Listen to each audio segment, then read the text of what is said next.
गजा में इसराइल की नस्ल कुशी की मुहिम इसराइल को आलमी सतह पर तनहा कर रही है। अमेरिका तो हर जुल्म और जारियत में इसराइल के साथ खड़ा है, मगर अमेरिका के अलावा कोई मगरबी मुल्क इसराइल की रियासती दहशतगर्दी की हिमायत करने को तैयार नहीं है। इसी सिलसिले में कल अक़वाम मुत्तहिदा की जनरल असेंबली में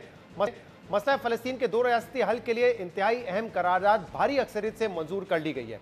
जिसके हक में 142 वोट पड़े, जबकि अमेरिका और इसराइल समेत सिर्फ 10 ममालिक ने करारदाद की मुखालफत में वोट दिया।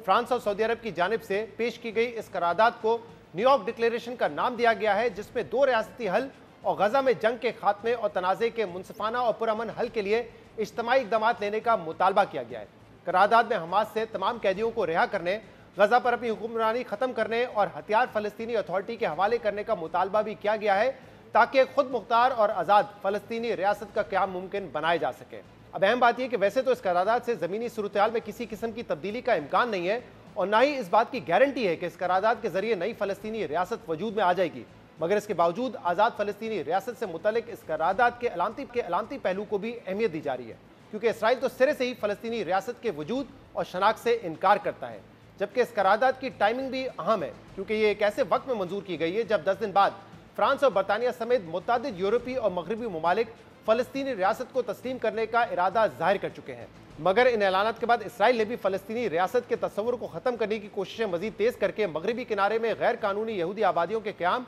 और गजा शहर पर मुकम्मल कब्जे की कोशिशें तेज़ कर दी हैं। इसलिए सवाल अहम है कि अगर इसराइल मगरबी किनारे और गजा पर कब्जा करके इन इलाकों को जम कर ले, तो फिर फ़लस्तीनी रियासत को तस्लीम करने से ज़मीनी सूरत-ए-हाल में क्या फ़र्क आएगा। इस हवाले से ऑस्ट्रेलियाई नशियाती इदारे ABC ने बरतानवी थिंक टैंक चैथम हाउस के मशरिक़ वस्ता के माहिर प्रोफेसर योसी मैकलबर्ग का हवाला देते हुए लिखा है कि इसमें कोई शक नहीं कि दुनिया की अक्सरियत फ़लस्तीनी रियासत के क़याम की हिमायत करती है, लेकिन G7 के 3 ममालिक यानी कनाडा, फ्रांस और बरतानिया फ़लस्तीन को तस्लीम कर भी लें, तब भी ये काफ़ी नहीं होगा कि इसे आलमी सतह पर एक हकीकत तस्लीम कर लिया जाए, क्योंकि इसके लिए सलामती काउंसिल की मंजूरी दरकार होगी, जो कि इस वक्त मुमकिन नहीं है। जॉर्जटाउन यूनिवर्सिटी के स्कॉलर खालिद एल गिंडी के मुताबिक ये अजीब बात है कि गजा में रोज़ाना होने वाले मजालिम के जवाब में रद्द-ए-अमल ये दिया जाए कि हम एक तस्वुराती फ़लस्तीनी रियासत को तस्लीम करेंगे, जो शायद कभी वजूद में ही ना आए।